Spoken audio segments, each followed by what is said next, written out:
Je vais vous montrer un petit peu parce que c'est pareil, on a toujours aussi un peu ce dilemme de la création de contenu, c'est pas évident d'être régulier, etc.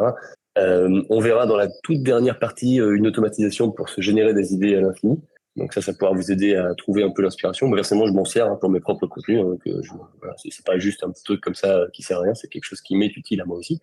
Et ensuite, ce qui compte, pour moi en tout cas, hein, c'est l'organisation. Si on veut être régulier, si on veut réussir à tenir sur le long terme, il faut pas juste écrire selon l'inspiration, quand ça nous vient, n'importe quand. Il faut s'organiser, il faut anticiper sa création et il faut noter un peu les choses et faire ses bien. Par exemple, de mon côté, moi je me suis noté l'objectif donc de faire un post sur LinkedIn et Facebook, c'est le même post, hein, du coup, c'est juste le partage devant moi, tous les jours de la semaine, sans exception. De temps en temps, si j'ai une petite inspiration, je pourrais en faire un de plus, mais voilà, l'idée c'est d'en faire au moins un par jour. Et aussi un autre objectif de faire des vidéos courtes 3 fois par semaine.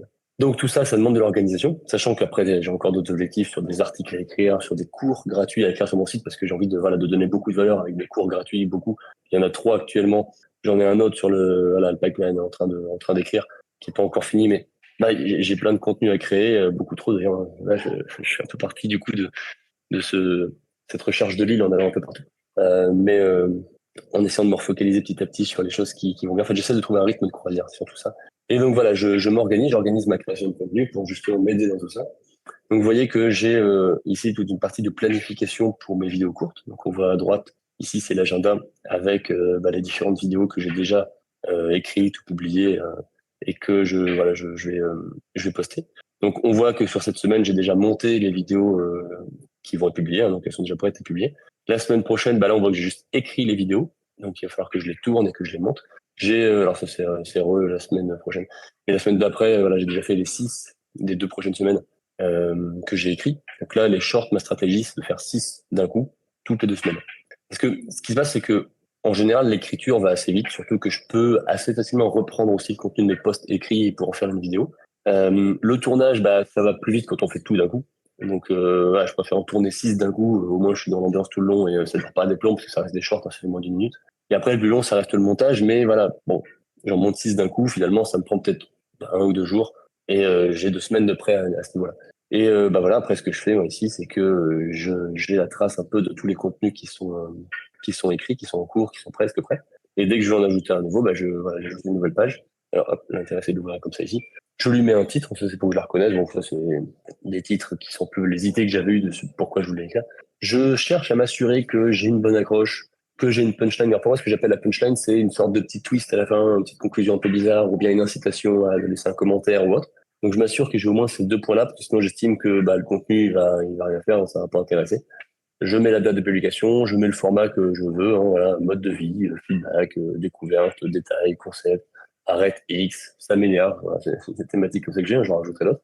Et j'ai ce statut-là qui m'aide à savoir où j'en suis, hein, est-ce que j'en suis encore au stade de l'idée, est-ce que je viens d'écrire, est-ce que je l'ai tourné, est-ce que je l'ai monté, et enfin, est-ce que c'est publié, et quand c'est publié, ça disparaît de ma liste ici, parce que je filtre justement sur ces choses-là et je trie par date. Donc ça trie sur le prochain. Donc là, voilà, ça c'est pour m'aider à garder le fil de ce que j'ai et de ce que je vais faire. Et j'ai la même chose avec les posts. Et donc les posts, voilà, on voit que j'ai commencé il y a pas longtemps, mais on voit que j'ai déjà écrit tout ce qu'il faut jusqu'à donc la fin de la semaine prochaine. Ouais, c'est ça, jusqu'à la fin de la semaine prochaine, tout est déjà écrit. Et donc ici, même principe, hein, tout est ici. Donc voilà, il y a une avant-première, ce qui va être posté par la suite. Et si je reprends celui-là qui doit sortir aujourd'hui d'ailleurs, voilà, c'est un titre qui m'aide à dire un peu ce que je veux faire comme contenu. Une accroche toujours, une punchline, il faut que je m'assure d'avoir au moins ça, la date, le format là aussi, hein, donc c'est le même principe que pour la vidéo. Je mets toujours une image, parce que voilà, c'est un post, il faut que ce soit un peu plus visuel. Et puis mon statut, est-ce que c'est écrit, tout ça. Puis il y a le script, je n'ai pas dit pour la vidéo, mais c'est pareil, je mets le script en dessous. Ensuite, bon ça je vais pas forcément vous le montrer, mais ce que je fais, c'est que je planifie tout ça. J'utilise Metricool pour la planification. Il y a que sur LinkedIn que je le fais manuellement, parce que du coup sur Metricool, il faut passer à l'abonnement payant. J'y viendrai peut-être parce que de toute façon, ils limitent quand même, je crois, à une cinquantaine de contenus par mois, ce que je risque de dépasser quand même. Donc j'en viendrai à passer au plan supérieur. Il y a aussi publié, enfin aussi planifié sur LinkedIn, mais sinon pour l'instant LinkedIn, je le fais manuellement. Et donc voilà, on voit tous les contenus qui sont ici. Alors le backend, c'est mes différents, c'est les bases de données. Donc ça, c'est pour tenir un peu le fil de mes contenus.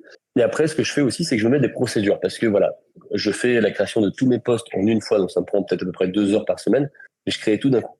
Et chaque semaine, il y a de l'eau à couler sous les ponts, j'ai fait le truc.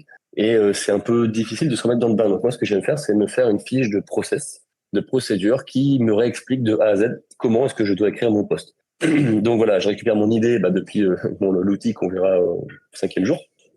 Et ensuite, je demande à ChatGPT de m'écrire le contenu. Donc voilà, je lui dis, voilà, tu es un créateur dans tel domaine, tu veux écrire un post viral, tu dois avoir une excellente accroche, apporter la valeur, tu utilises le tutoiement et un ton léger, tu fais des phrases courtes, et puis le sujet à traiter, le format potentiellement. J'ai un bug parce que je suis juste en train de me dire que je pourrais l'améliorer, ce truc-là, en lui disant aussi ma thématique principale et mon combat. Les formations, stratégies, miracles ou ces choses-là. Parce que ça l'aide aussi derrière après à faire un contenu qui va aller plus dans ce sens-là.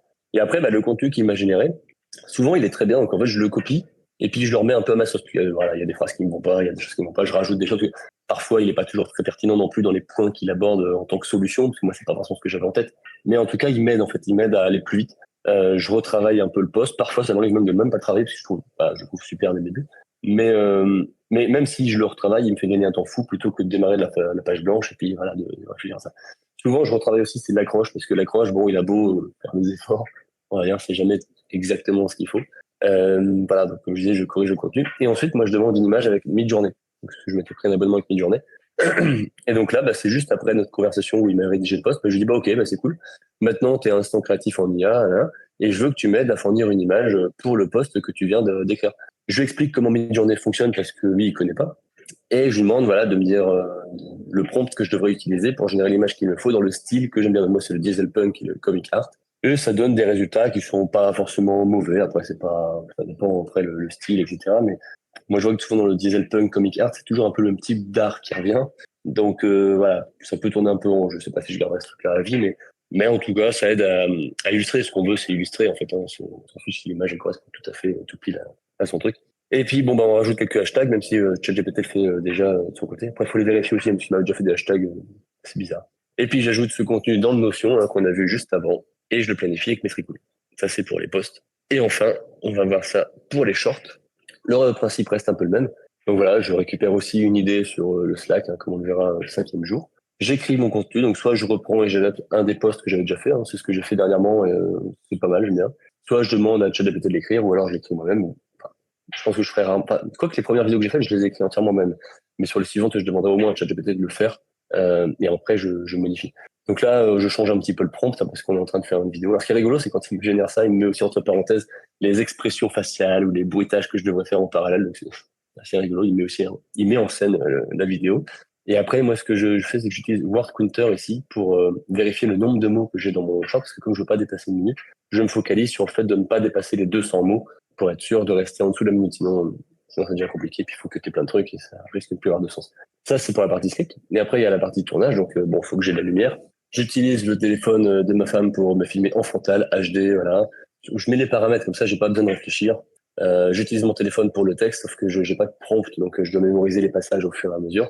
Et j'utilise mon micro avec mon ordinateur pour enregistrer le son. Voilà, il y a aussi un dictaphone sur le Mac, donc j'utilise ça directement.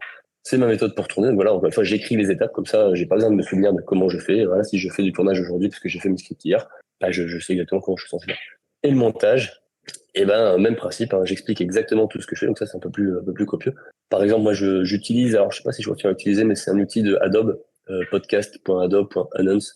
Il est pas mal parce qu'en fait, même si on a une voix un peu, enfin pas une voix, mais un audio qui est pas top parce que voilà, il y a de la réverbération dans la pièce, etc. Lui, il fait un style vraiment micro de studio, très bonne qualité.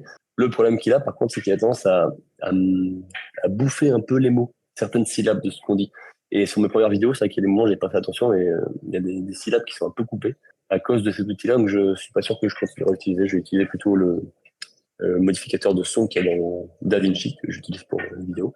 Donc voilà, je précise qu'au début, il faut bien que je mette les bons paramètres de vidéo. J'ajoute ma vidéo, mon son, je synchronise les deux, forcément, pour que ça corresponde à mes lèvres. Je mute le son de la vidéo. Dans l'espace de cut, je fais mon découpage pour ne garder que les bons passages et faire en sorte que ça s'enchaîne dans un bon rythme, puisqu'on est sur un short. J'améliore le son, donc j'ai toute une procédure aussi d'amélioration du son, donc en faisant le DSR qui retient un peu les sifflements, et j'explique comment je le fais. J'égalise mon son pour essayer d'avoir une voix un peu plus aiguë, un peu plus grave, pardon, plus genre radio apparemment. Voilà, donc j'explique aussi comment je le fais en paramétrant, même si j'ai des presets maintenant aussi dans DaVinci. Je dynamise le son en rajoutant un compresseur, un limiteur pour rehausser un peu la voix. enfin, j'ajoute aussi le LUFS qui est un peu le son global parce que les plateformes le font pour nous dire que YouTube, si on n'est pas assez fort, il s'en fiche. Mais si on est trop fort, il va nous descendre. Donc, on préfère faire attention à ça en amont pour être sûr d'être dans la bonne dynamique de son et que ça passe bien. Voilà, je trouve ma b-roll sur Pexel. Très bon site aussi pour trouver des b-rolls et des photos libres de droit. Et voilà, ajouter d'autres effets s'il faut, un overlay, machin. Et les sous-titres. Donc là, je l'ai fait directement sur DaVinci aussi, et je précise la police, une autre chose. Une musique de fond, une musique que mon père avait faite. Et puis j'exporte la vidéo avec les sous-titres intégrés en MP4. Et la planification se fera sur Metricool, sur différentes plateformes. Voilà, donc ça reprend toute la procédure, ce qui fait que j'ai pas besoin de réfléchir. Dès que je me relance dans un short, je reprends cette feuille-là et je déplie, je défile, enfin je défile, quoi.